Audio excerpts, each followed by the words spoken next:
Hello, Chris. Happy holidays. Hello, Hillary. Okay, I see you're on brand with your green flannel and still the Grinch. You know what they say about me. I'm as cuddly as a cactus and as charming as an eel. A regular bad banana with a greasy black peel. That sounds pretty accurate. But we still have a very exciting episode coming up. I know. And this is your favorite time of the year, so I won't be a Grinch at your parade. But we do have a very exciting episode at one of Napa Valley's oldest wineries. And they make one of my most favorite things to drink at the holidays and year-round.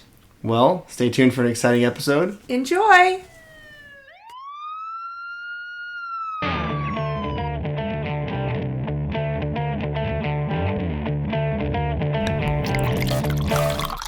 Hello, everybody, and we're back for another fabulous episode. This is our holiday special. It is. Whatever holiday you choose to celebrate, that's what we're doing. Either any of them, but holidays are perfect with champagne, which is why we're at Schramsberg. Perfect. So we are actually on site today with a very special guest. So as mentioned, we're at Schramsberg, which was purchased by your family in 1965, which I heard is also the year you were born. So that's pretty cool. Yeah. You are now president and CEO since 2005, and you come from a wide range of winemaking experience all over the world. France, South Australia, it sounds like, and even back in the valley at Mum. Yeah. So would you like to let... So Hugh Davies, everyone. Yeah. Thank you for joining us, Hugh. Yeah, this is awesome. And what a treat to be able to come in and see the caves. And we'll have some pictures, hopefully, taken by our trusty assistant, Richard. But these are the original caves that were, like, hand-dug in, what year, 1862 was when this property was founded. And the caves, I mean, the whole place has been built slowly ever since, right? But, this cave that we're in, hard to know for sure, but probably in the 1870s. Wow. And you can see the individual, like, hand tool markings on the wall. Yeah. Which is phenomenal. Yeah, this cave has a lot of character because you can still see the marks and you still see the earth. It's also cool just the way that the stones, like there are stones that are embedded into like the volcanic material, which is kind of cool. You don't see it like this in every cave. Like right there's like that one. Oh, yeah. If we watch for a really long time, it might fall out of there, but it takes a while. Well, the more champagne we drink, the less it'll hurt. So. Perfect. Well, what are we starting the evening off with? Well, I've got here the Schramsberg Rose. So this is kind of a house favorite for us.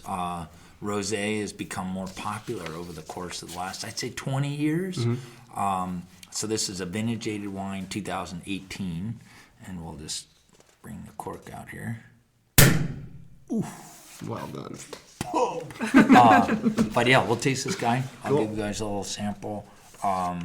So mostly Pinot Noir, and then the blend and the composition, about 65%, 35% Chardonnay. We like to blend a little Chardonnay in with the Pinot Noir because it gives a nice crisp, tart entry, and then a little bit more of the lingering finish on the palate because of the tart nature of the Chardonnay. Cool. Whereas the Pinot Noir is what you really taste, like the berry character comes from Pinot, doesn't come from Chardonnay, right? Mm-hmm. But the Chardonnay helps extend that.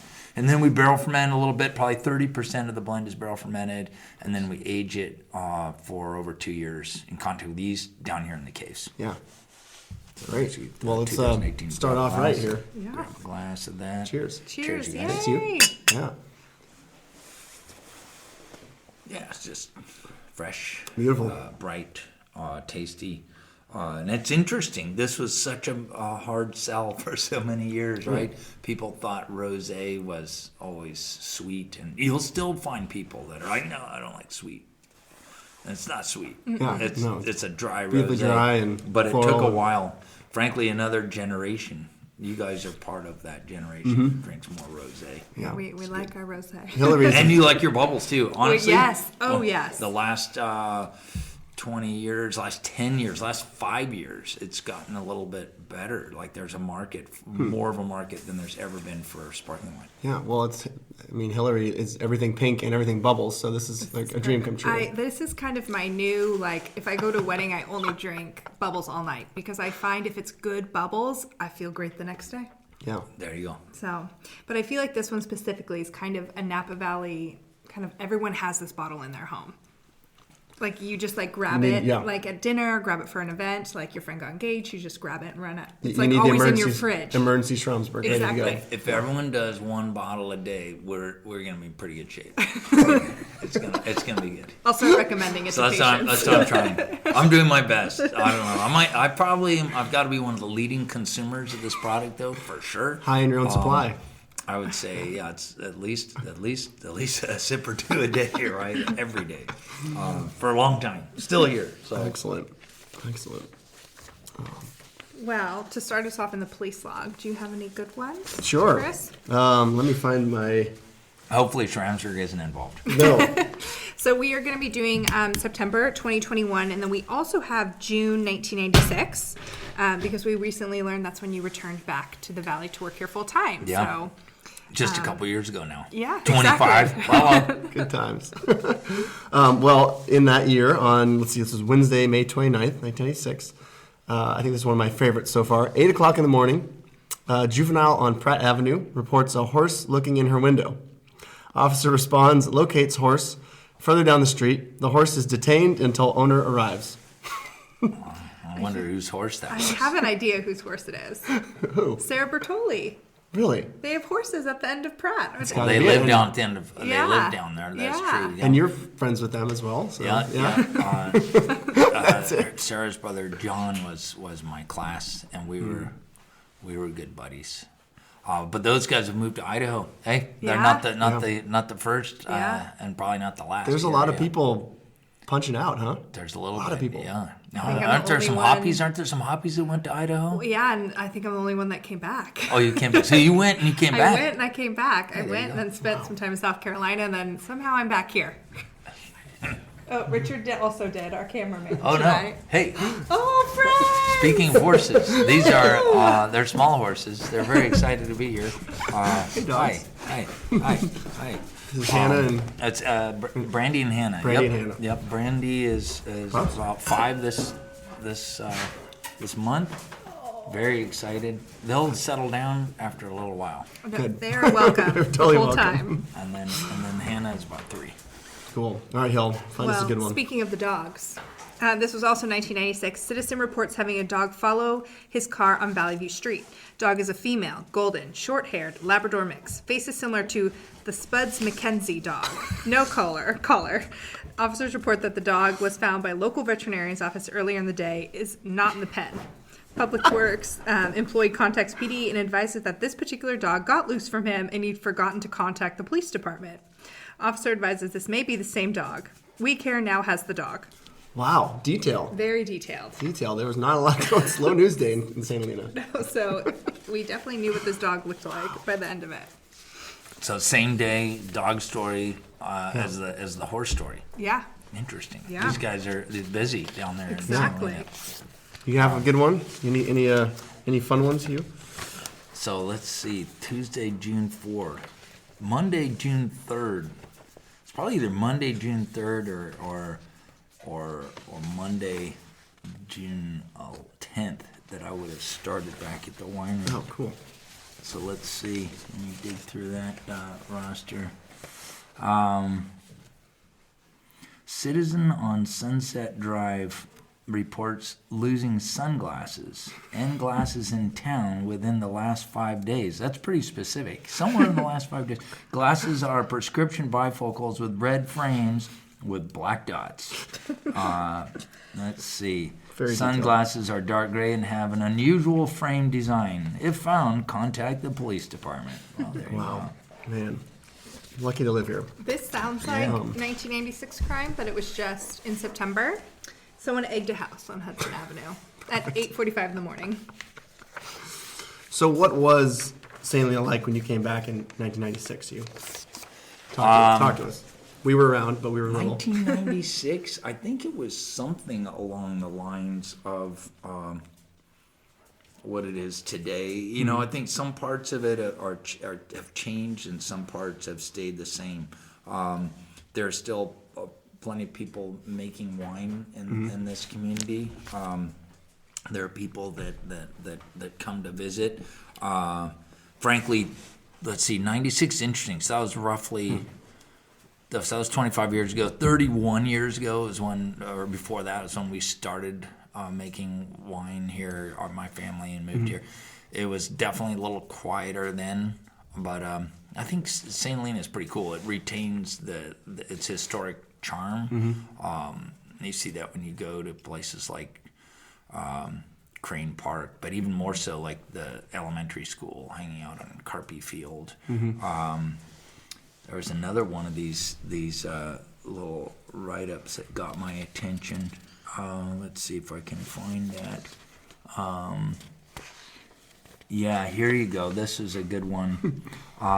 Sounds familiar. 96, probably 2021, maybe 1977 as well, for that matter. Citizen on Adams Street reports 2 subjects possibly drinking in the playground of the elementary school. Responding officer found subjects drinking soda only, however.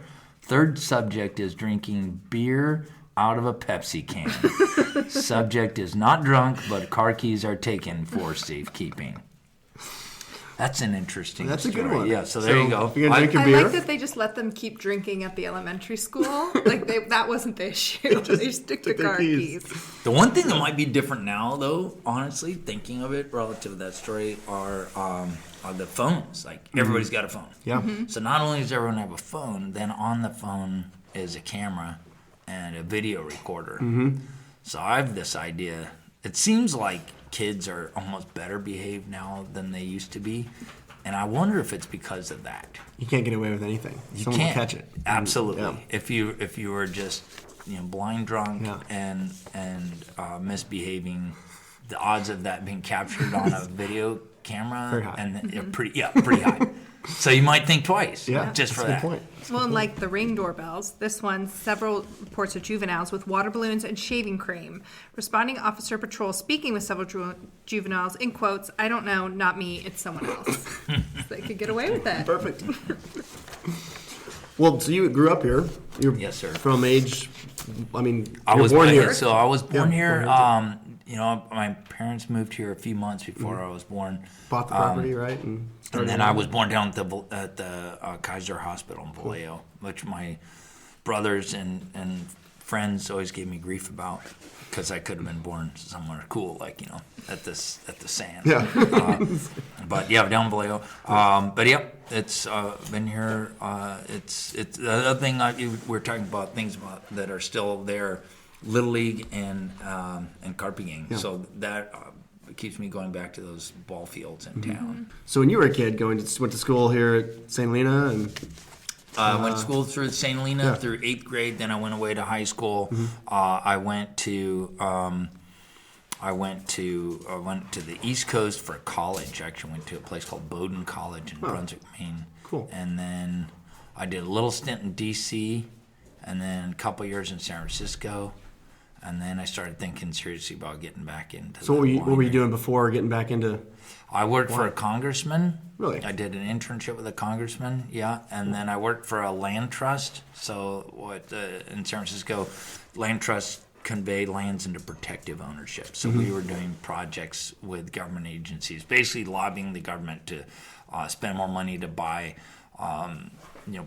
park land and like a wildlife preserve land, stuff like that. Cool. Yeah. Nice. Correct me if I'm wrong, but you're big into doing that now as well, right? Protecting the land in the valley. I like that. I like that idea a lot. I want to do more of that.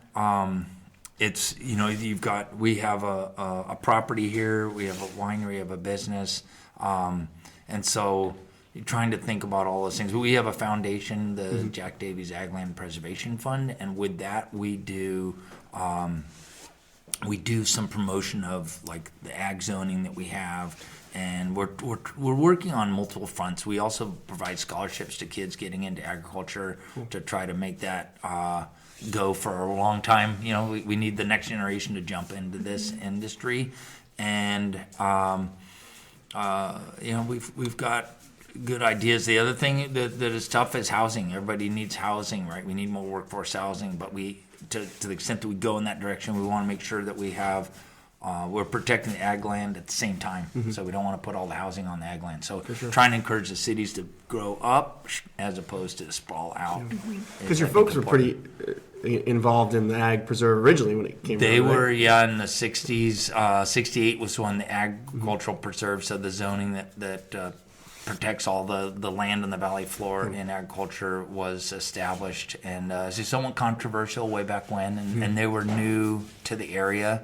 But weren't deterred from standing up in the public hearings and trying to get people to rally around this idea. They were joined by many others. And in the end, it was actually a 5-0 vote at the Board of Supervisors that passed the Ag Preserve. Nice. 68. Well, I mean, that's what kept this place the way it is, as opposed to looking like... I'm glad you guys get that. And honestly, the more people that understand that thoroughly, I think the better. Because if we didn't have like restrictive ag zoning, then it wouldn't it would already be San evolved. Jose. You got it, exactly. And so we need to maintain that, or whoop, it'll go right there too, right? Exactly. We can make more money building houses. And there's nothing wrong with houses. We need houses. I get it. But if we want to have agriculture, then we have to protect the ag land and then build the houses somewhere else. For sure. Like in the cities, that are already zoned for houses. So, anyway, we're getting off the topic. Let's try the next. Do you want to try another line? Sure. Let's do that. Cool. All right.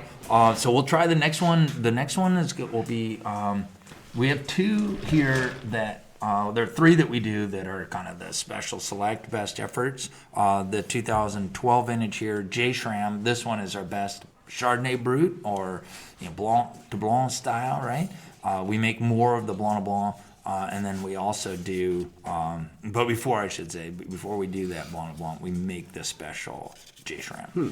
And then with this, just comprised of the best lots, Chardonnay lots of the year, we'll then age that wine for extra long. So this is like 8 years of age down here in the caves. And as we taste this one, is a 9-year-old bottle, our current release of the J. Schram. And named after the original guy. It's got his signature on that, right? Nice. We've made this since 87. The first vintage of Blanc de Blanc was 65. And it had been an operating winery all throughout since it was established, or had it gone into... It closed in the...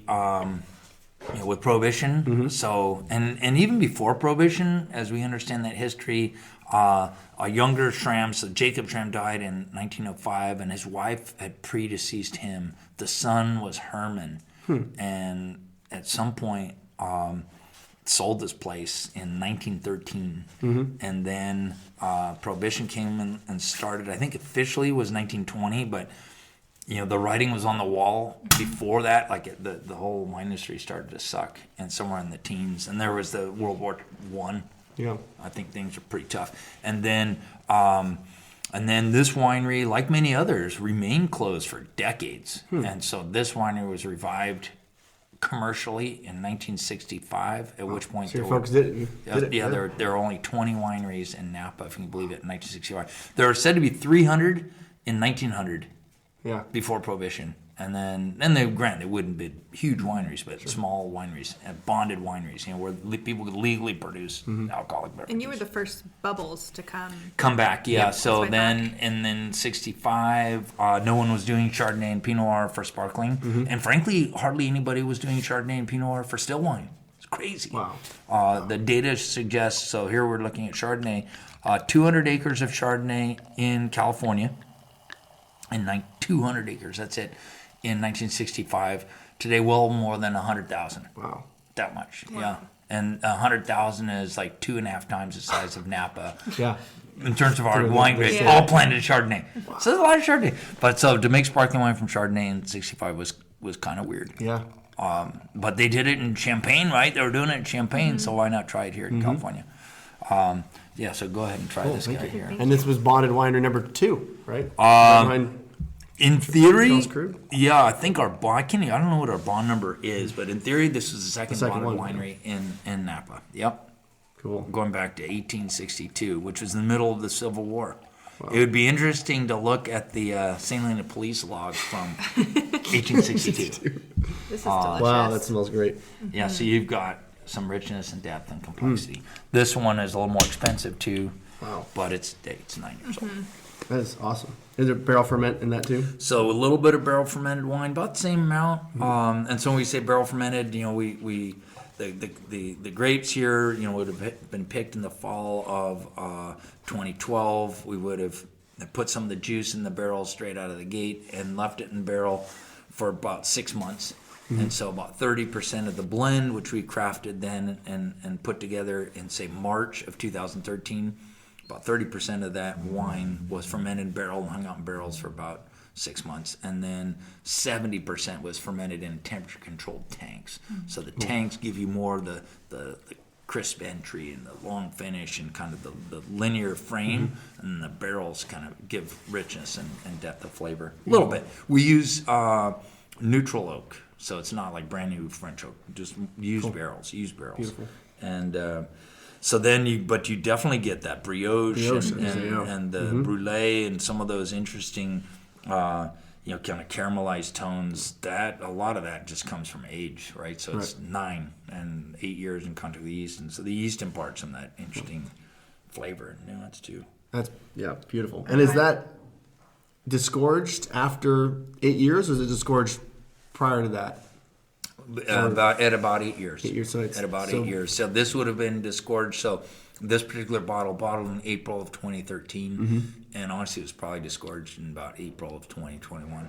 Got it. Wow. So I guess we should go through, because some people may don't know how champagne's made. Well, and the big difference of how we technically can't call it champagne. Yeah, you're right. So how can you run us through a quick lesson in how we make? So how you make it? I mean, effectively, we make Chardonnay. In this case, some Chardonnay lots, a little bit of some Pinot Noir lots as well. But those grapes are picked on the unripe stage with about 19% sugar, or 19 bricks, we say, and we make about 11% alcohol base wines initially.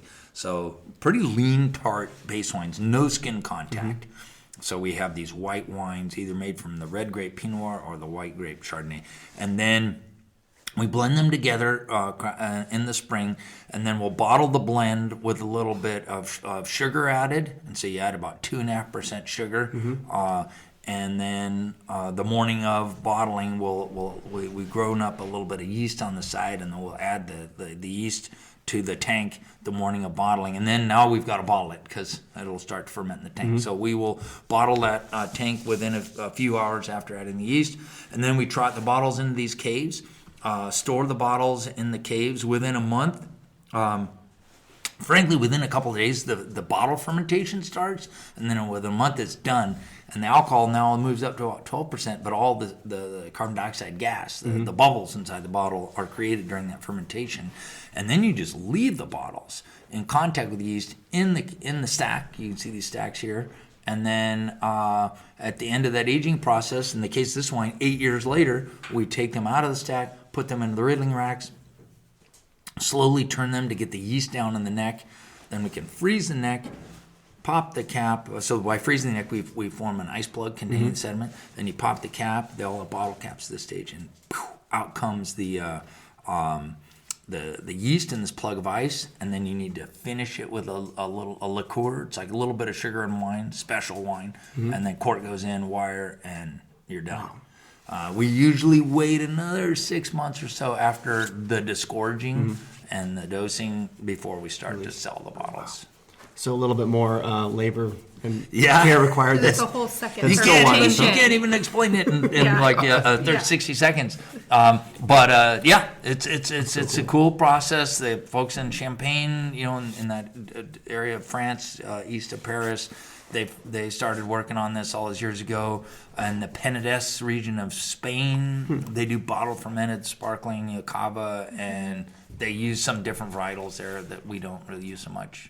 The Xarello, Barriada, Macabeo, those are some other Spanish varietals. Yeah. They use a little of the French varietals down there now too. Nice. But this special one Excellent. we age for longer, $130 a bottle, which is nothing in the world of that's- Napa Cabernet. Yeah. It's like a good deal. It is. It's like a tastes so good good. deal. Yeah, It's like it a good really- deal. And That's crazy where else to can say. you get that history and Yep. that's phenomenal. Yeah. Speaking So of the fun thing about this one, and so this is 12. We're in the cave. The 13's down here, right? 14, 15, 16, 17, 18, 19, 20. all sitting. 8 more vintages all sitting in here Just right like now, just like we're here. And then the 21s in the tanks in the barrel. Wow. Bit of an investment up front. Yeah. The goodness we're selling some of the bottles right now, the 2012, Yeah. as we're putting the 21 in. So we don't really notice Yeah. the fact that we have to wait 9 years to actually get the money back. That's amazing. Yeah. Not bad. Cool. Were Well- you a piece of history you wanted to share? I don't know about history, but this is a fantastic one. Saturday, September 25th at 8 o'clock in the morning, a man came to the police station saying he was worried about being followed and tracked, as well as being poked and pinched during the night. He admitted to using drugs this morning. Police arrested the 51-year-old Angwin man on suspicion of being under the influence of drugs. Those always make me laugh. I think I say this every time. The fact that you put yourself in the scenario. turn himself in. You turn yourself in. We've been way better off just drinking some champagne at home and calling it a night, but he didn't. Oh, dear. Well, it sounds like there was a lot of scandal going on in Safeway this hear about month. Or, excuse me, a Hunt Avenue store. Did we ever find the white BMW? No, we I didn't. really want to know who's driving the white BMW. We never. Well, I'm sure our listeners will let us know. What about the black leather bag that was lost at Lyman Park yesterday? Oh, dear. Again, they found like those sunglasses. Those beautiful Yeah, sunglasses. Please contact the police I department. think we have one person stealing all these things in town. Could be. What happened at Hunt Avenue store? A man pushed his way through the doors of a Hunt Avenue store. He started making threats after being told the store was closed. This was at 12:30 on a Monday. He was described as a white man wearing a dirty white shirt, tan shorts, and a baseball cap. He also had a white pit bull. Police checked the area and told the manager to call again if the man returns. Thankfully, he didn't. Do you think that was his service dog? Could have been. But I think there were some other things that went down at Safeway. Do you have those logs? I don't. Here's one that involves some Italian, residents here. It says an employee at a local restaurant reports a fight is occurring between about 5 individuals. Then it says responding officer contacts one victim of the fight who does not want to press any charges and refuses to identify any of the suspects. Wow. But yeah, I know those Italians. They get kind of ornery and angry. You Yeah. guys know Oh, something yeah. about that, A right? couple things. Yeah. Now, how many generations of your families have been here? You know, Morisoli's. You guys gotta. There's a Well, lot let's of see. them. Uncle Rocco, or great Grandpa Rocco came over in 1883. There you Got go. married 1893, and then settled in Rutherford about 1902 with Lodavina. So, and then Probably got involved in a couple of brawls. oh, it for sure was. You know, Rutherford used to be a much more exciting town than it is today. They had like 5 bars there. They had a whole downtown. Like, actually, Should we bring it back? I think we should. Perfect. We have the Rutherford Grill, but that's it. There's Rutherford Yeah, Grill, You have La Luna. that's true. the Linen Market. Yeah, That's right. They sell alcohol there. Where are your favorite spots to go? In Rutherford, probably down to the river, right? Let's go. No, the Rutherford Grill is pretty good. course. I mean, of all the places they go in Rutherford, You can That expand might it be out. it. You So can you Technically- can go to the Valley in technically, general. Auberge du Soleil is pretty cool too. That's Yeah. that's address Rutherford, but Yeah. not right there in town. Yeah, I've got it. Those are good places. Sure. Yeah. Do you have is the Schramsberg in a lot of local establishments? We definitely are, and so we're thankful for that. I feel like we've just been here all these years. We've tried hard to make our wines taste good and do well by the community. I think and, you've succeeded.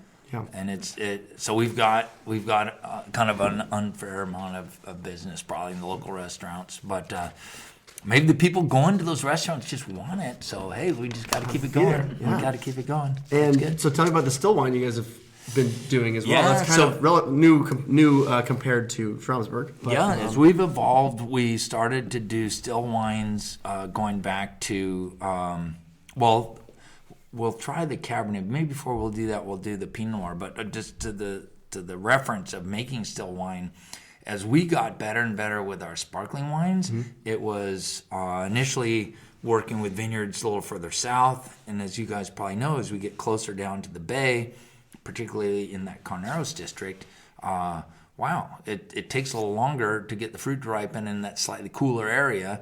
And you retain more natural acidity, which we definitely need in making our sparkling wines, and which people like in Chardonnay, especially in general. So we started growing more of our sparkling wine fruit down there. And then over the years, we started doing things outside of Napa altogether. So we work with vineyards in the Anderson Valley in Mendocino, down through the Sonoma coast, out towards the ocean. I mean, literally out towards and into Marin County. And so by the early 90s, we realized, hey, this is such a cool place with all the caves and everything. But it's maybe not the best place to grow the Chardonnay and Pinot Noir for sparkling wine. And so we have 45 acres of vineyard, and we started slowly to replant with Cabernet. And then by 2001, we were bottling our first vintage of our J. Davies, named after my dad, Jack. So the J. Schram after Jacob Schram, and the J. Davies after my dad, Jack, Diamond Mountain Estate Cabernet. And then as we moved a little further along, we started doing Pinot Noir in 2009. And at that point, we didn't want to call it the J. Davies. We wanted to keep the J. Davies for the state cab. And so all the other red wines that we produce are called just Davies. And there's actually now a Davies winery since 2012 in St. Helena. And so we make all these wines there in St. Helena, and we have a tasting room there too. But so we do a little range of Pinots, a little range of cabs. The Pinot that we're tasting with you guys today is actually from the Anderson Valley, Ferrington vineyard, different family operation, no winery, but the 60-acre vineyard, and there are a few of us that buy the fruit from the vineyard and make vineyard designate Pinot. So pretty tasty. Nice. This 19 it's fresh, it's juicy, it's bright, it's a really nice wine. And so we do 6 of these Pinots. There's a Hyde and Of course. 3 Amigos out of the Carneros. There's a Kiefer, which is kind of Green Valley, Sonoma Coast, Russian River area. And then there's Nobles, which is Fort Ross Seaview. Yeah. And then we do the Gorgon and the Ferrington. So we're going to try the Farrington. Very cool. Nice. Pinot. And this is all, you make them all at the St. Helena wine all in location. St. Helena. Yep. And So then, tell us about... the cabs and Pinots are both made there. Yeah, as you're opening that, then the that location, relatively new, that was a pretty good... Yeah, 2012. purchase, That was it's kind of cool. It would have ended up the story would have ended up in the local paper a couple of times, but we did take what used to be a car dealership. Had been there about 60 years. The local Chevy dealer was Epps. Was Epps. Epps. Remember that. And I think before that, it was when I was little kid. It was the Parks Chev Olds. Anyhow, so that Chevy dealer was closed in 2008 during the recession. You guys probably remember that time period, and a lot of GM dealerships were closed. And the one in St. Helena, they didn't need it, right? People go to Vallejo, they go to Santa Rosa, Napa to buy the cars. We still have Zumwalt, and I like to go to Zumwalt to buy my car. But before that, I might have gone to the Chevy dealership as well. Yeah. So it closed, and then we put the 4 years later put the offer in to buy the place, and so that's how it happened. Cool, nice. Cool. So we've got these sweet burgundy glasses for the Pinot Noir. Give that guy a try. 2019 vintage. So here we were referencing the 2012 on the J. Schram. This 2019 brand new release. And this would have been bottled in January of 21, right? And then released in September. So we'll go about eight months in the bottle before release, and about 16 months in barrels, something like that. So this fruit would have been harvested in September of 2019. Cool. Beautiful color. Smells great. Nice color. Yeah, nice, fresh, really bright, kind of. It's so smooth. It's very smooth, yeah. Neat. Interesting fruit. It's kind of it's like boysenberry maybe. I was gonna say, Some of the Pinots we work with will give you definitely more cherry and raspberry and strawberry and red fruit. I always think of this Ferrington vineyard as the essence of the fruit isn't red. It's like, but it's not blackberry. It's not Cabernet. Anyway, really pretty. Great. I think boysenberry's spot on. Anderson Valley is such a cool spot for Pinot. It seems like a lot of people have really found that as like the latest like Spot. hot It's spot for interesting. it. You It's think great. of Anderson Valley, it's about a tenth the size in terms of vineyard acres of Napa. And it's a smaller valley for sure. It's not as wide either, for sure, not as wide. I'd say at a widest, might be, I don't even know if it's 2 miles wide, maybe a mile and a half wide, something like that. Where Napa, I think, gets to be 5 miles wide at some point. And so it's about a tenth the size, about 4,500 acres of vineyard, and Pinot Noir, number one varietal, for sure. Yeah. So it's kind of like Napa, where we do Cabernet, a lot of Cabernet. Anderson Valley, a lot of Pinot Noir. Yeah, absolutely. Nice. Well, Cheers. proof. Cheers. That's I great. know. So, We All right, need to y'all. have we need to have like a little bit of a duck confit. I know. that'd be You great. should come prepared. I know. We should buy, hey, we'll make sure we got a little nibble on. Well, this is scandalous. Let's hear it. At 10 p.m., officer advises toilet papering interrupted in the 1400 block of Sylvaner Avenue. Juveniles fled the scene. Officers locates the responsible parties, who are friends of the residents. All agree to clean up the mess. And all is fine. Thank God. Hugh's got a good one. Here's another one. A bird was refusing to leave the roadway near Silverado and Pope. An officer moved it to the riverbank. That's one that's like, how was that? How did that get And reported? what kind of bird? Well, that's a great question. 'Cause What kind bird? Are they sure it was a bird? Maybe it was What kind bird? a mouse or something. And why was there not as much detail as the dog with the 10 different adjectives attached to it? I want to know more. And why was Public Works not called?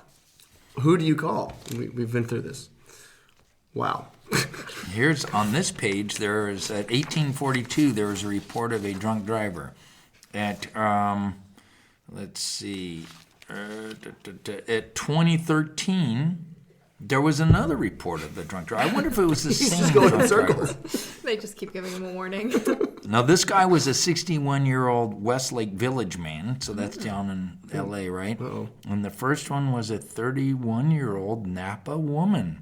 Oh, Do we bad have a news. 31-year-old Napa woman here at this table? You know, what day was that? I'm just kidding. You're still 30. Oh, she's still 30. I know. She is. Oh So my- it wasn't I you. know. It was not me. She is off You the know, suspect list. I find, but maybe I'm wrong. But you can attest this. I feel like growing up here, you're more conscious about that. Like I would never risk it, one, because it's bad, and two, because like as we can see, our crime is not very intense. So that's kind of what our police officers do. Is they're just It's kind of the worst thing sitting- in Napa that can yeah, happen. that's what is, I'm like, trying to DUI. say. Like, and they're kind of sitting and waiting for Yeah. it. So one, it would ruin my whole medical career. Here so it is not again. ideal. At 12:51, on the same page, report of yet another possible drunk driver. That one they never found. Uh-oh. Yeah, So interesting. Well- in between saving the ducks and the birds. Just the birds in general, and yeah. sunglasses. Someone on September 10th called in about 3:40 in the afternoon, reported a large flow of traffic around the high school on Grayson Avenue. The caller asked for information on traffic studies. Well, of course. Thank you. we Wrong have wrong those? phone number. I don't know. You remember how you talked about not turning yourself in when you go to the police? So Yeah. here's a fun one. This is Thursday, September 23rd of this year. 12:30, a man came into the police station to ask about paperwork he received from the court. Police discovered the man had an outstanding misdemeanor bench warrant. The 57-year-old San Leandro man was arrested and taken into the county jail for booking. Wow. Okay. Do you, 57. That guy's 1 year older than me. do you think he had any idea he was going to be arrested? I Probably probably not. not. I don't think most of us wake up in the morning thinking, I still Today- feel they would today have would been be a like, good day to get. Like maybe let him go home and grab Let him, some yeah, be like, snacks hey, first. why don't you just go down to the court and take care of this? I don't know. Maybe But, there's more but to the he had an story. outstanding warrant.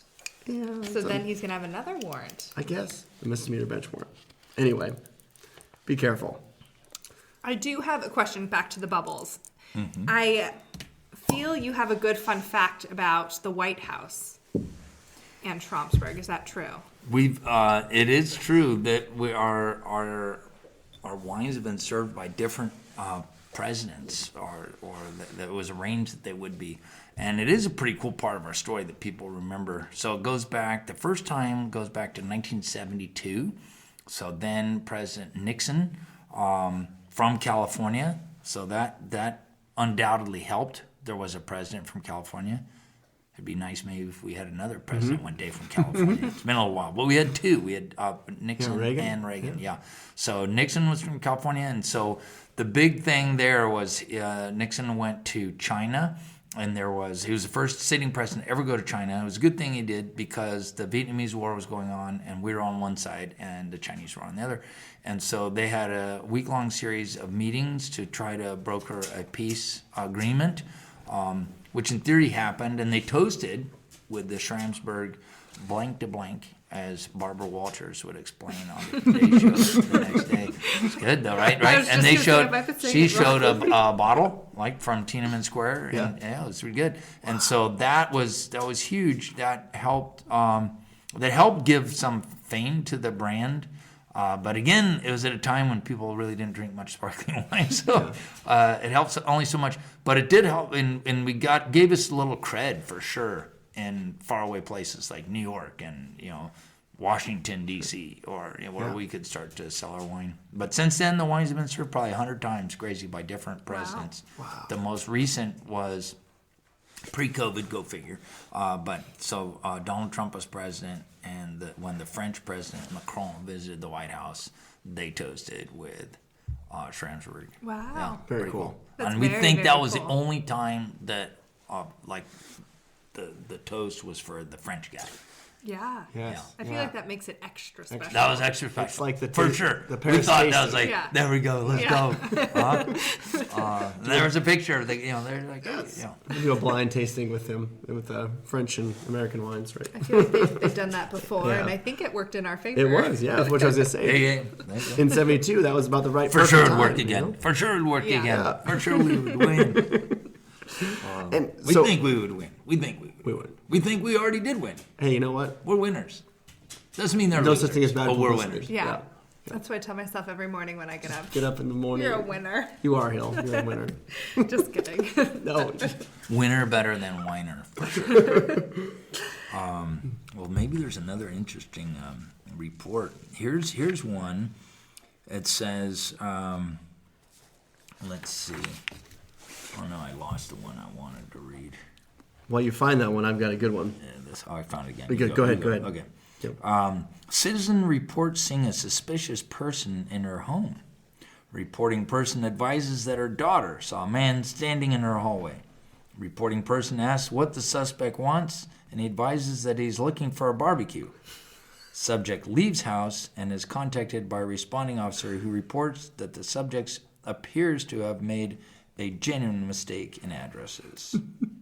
Not just trying to get a free barbecue. I'm going to admit, this is going to sound pretty bad, I've done that before. Have you taken anything? But you went into somebody's house and weird, hey. I walked into someone's house. It was an apartment building, and I was one floor too low. And we'd already been there, so I just walked back in, walked into the living room, and there's a lady standing in the kitchen. And I'm like, this is not where I'm supposed to be. Like, they should not call the police on me. This is not where I parked my car. So I understand how this can happen. Yeah. Well, that was Alicia Mondavi's story about their friend coming over. Their friend coming over from Annis. That's right, in episode 4. Let's see. Here's a good one. So you guys might have seen this disaster next to a Hunt Avenue store. Wednesday, September 22nd, they had Hunt closed for like 12 hours from a grease spill on Hunt Avenue. 8 in the morning, all of their grease traps from Safeway had apparently been on a truck and then had gone off of the truck onto the road. Grease everywhere.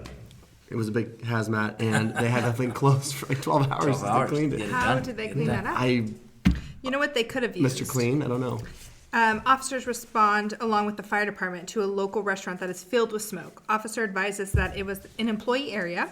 Smoke is from too much cornmeal left in the oven to soak up the grease. There you go. They could have gone into a Hunt Avenue store, bought all the cornmeal, and just laid it out on Hunt Avenue. Here we are. That could have helped. You can start your But consulting. then they would have had a bigger mess, and then someone had to clean up all the greasy cornmeal. Yep, true. But hey, you had to do something to get it. Yeah, I'm just thinking initial triage. Just go out there and stop the hemorrhage. Yes. Stop the waiting. Exactly. So when are we going to find you guys in the police log? That's what Well, I'm- that's a good question. Have you ever been in the police log? I've got to imagine, I will tell you, in 1983, I shouldn't say this. How many people will hear this? Like, we have 3 listeners. 3 listeners. Maybe We have a 4. lot more than that, but if that's But I what you once Hillary's mom once and was my mom. involved with a couple other guys. This won't incriminate anyone. But there was one of the last names of one of the guys in the car there was a street down in Napa that had his last name, and so we thought it would be a good idea to take one of those signs. And so we did. Actually, we did. So we took the sign, and we put it into our car, and we were successful, and we were off, and it was all good. And I was in the passenger seat. For some reason, we then stopped at the 7-Eleven down there in Napa. I think it's Sierra Avenue. I think that's where it is. And it's late. As you can imagine, it's a good. If you want to steal a street sign, it's good to do it actually when it's late. Not as many people to see. So we're good. I told you we already got the sign successfully, right? So the problem was, the sign's in my lap. I'm in the passenger seat, and then we're at the Sierra Avenue 7-Eleven, and a police car comes up behind us. Probably wondering why are these kids here at the 7-Eleven at kind of late. And so then the guys in the back, they actually put more signs in my lap, and they tell me to put the signs outside the car, underneath the car, quick, before the cops come. So I put all the signs outside, underneath the car, and shut the door.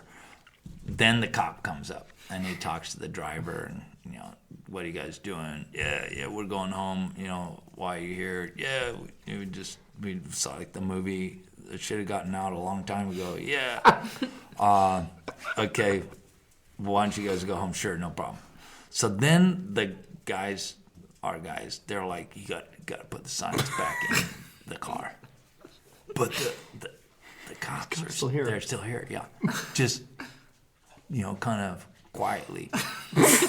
So then I open up the door, and I'm like, okay, just trying to pull those street signs back into the car without the cops noticing from behind. So as you would expect, that's going to be hard to do. And so then the cop, instead of going to the driver's side, he comes over to my side. It's like, hey, kid, what are you doing? Nothing, just close, just about to close the door. What do you have in your lap there? Oh, these are just signs. Where'd you get them? It says bad. All that. I ended up spending the night in juvenile hall. Fortunately, I was 17, and it was brutal. And I kind of felt like the other guys didn't all have to go. No, the driver too. Did you get to keep the sign? The bummer for the driver, and I won't say who the driver was, but he wasn't 17. Oh, So he went to a different place, right? Oh my goodness. Yeah, all about the signs. And the guy whose name, no, he doesn't. He's good. He gets to drive the car home. So anyway, things that happen. And now I don't think that I ever made the salient report, but that was something that I did that wasn't. But we don't have the signs. It involved before the they're police in Napa, and that was it. This is the last time. I've never been arrested again. That's good. Yeah, that was 39 years ago. So you've done pretty well. The statute of limitations is out. It's good. If you ever do get arrested, make sure it happens before you turn 18. So we're out of we missed our chance. Yeah. No. So you're done now. You're done now. I wasn't planning. Orange is not my color, so I think we're good. Anyway, try this. So what's the one. next So one? this one is our estate diamond cap. Beautiful. We'll finish out on. Perfect. Perfect. This sounds scrumptious. On this one, I believe is our 2018 on the vintage. Yeah, there we go. So this is the new release of our estate cab, Awesome. Diamond Mountain. So now we've been doing it for a while. It's crazy. The first vintage was 2001, which was 20 years ago. But the 21 is in barrels, and then the 19 we bottled, but we bottle it, we age it for a year, and then we release. Anyway, so this one was released on October 1. The Cool. And 18 was such a good year too. Right? solid, yeah. Oh my gosh. And 19, I think is great. The 17 was tough because of all the fires and stuff like that. The 20 just got torched. I mean, honestly, with our program, we made about 10% of what we planned on. But 18 and 19 were good. Solid. So we're trying to figure out what the hell we're going to do when it's time to sell the 20, and we don't really have it. Yeah. So we haven't gone through that, but it'll be an interesting year. It'll probably be a little sucky because the revenues that we would, if anybody out there has business, it's good. You can just upcharge everything else because there'll be less of it. Hopefully that'll work. Is that how economics work? That's it, Hill. Perfect. You can try. You can try a little bit. This is but great. you don't want to release the 21 early, right? And so we're definitely going to stretch a little bit of the 18 longer and the 19 longer than we would have otherwise, so that we will have some of that 19 to sell when we're supposed to be selling 20. Perfect. Yeah. So normally we would ask you at this point, like, where do we find these bottles? But it sounds like the bubbles we can get a lot of places. So I'm guessing the reds are a little more They're harder exclusive. to find. They're harder to find mainly because we make less of them. But we do make them, and they're available in some some of the stores around. In St. Helena, you should be able to find a Davies Red at, say, Sunshine, or at the Gary's down in the south part of town. And some of the restaurants, would carry a little bit of Davies, but we make more sparkling, so we better have more distribution. Well, this is great. I mean, dark fruit and it smells amazing. Yeah, it's just it's got a lot of really positive things going for it. Dark berry fruits, a little bit of like the kind of forest too. There's a little bit of the interesting, herbaceous, sweet herbaceous tones that I think you should find in Cabernet. Yeah. Our Cab is not the most muscular extracted version. That. It's more strained and. But it's got richness and depth and fruit and all that. But it has some of these other characters. Yeah. So we like it. And made right in St. Helena. Perfect. Right there, right in town, right off Main Street. So we had Joel Gott on last month, and we usually bring our guests dinner. You got gypped tonight on that, but so for Joel, we bought some. Gypped, and I'm hungry too. And I'm hungry. We brought you something. We did. Oh yeah, we did. Oh, nice. We brought you a hat. A 911 hat. They're very exclusive. Very exclusive. So. A small group of people have those on. I've not seen one, so yeah. Well, this has been wonderful. It's been so fun. Four great wines and great company. Hugh, this has been awesome. Great hat. Great hat. Rep it everywhere you go. Yeah. I'm gonna start doing that right now. I'm already doing it. Perfect. I'm already doing it. But cheers. We have a new influencer. Yes, thank you. We'll meet again. We'll do it again. Cheers, absolutely. guys. Thank you. Well, everybody, I hope you enjoyed our episode with Hugh Davies from Schramsberg. This was a really fun episode to make, and we hope you have a great holiday season. And I think the best gift that you could give us is to show us that we were on your Spotify top unwrapped list. Just feel free to tag us. I'm sure there was exactly 0 people who have us as their number 1 unwrapped on Spotify, Hillary. A girl can dream. It's a Christmas miracle. Maybe our mothers.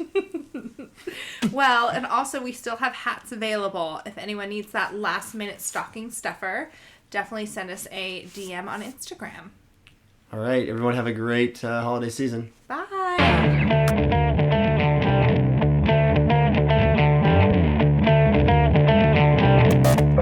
You enjoy your evening and be safe.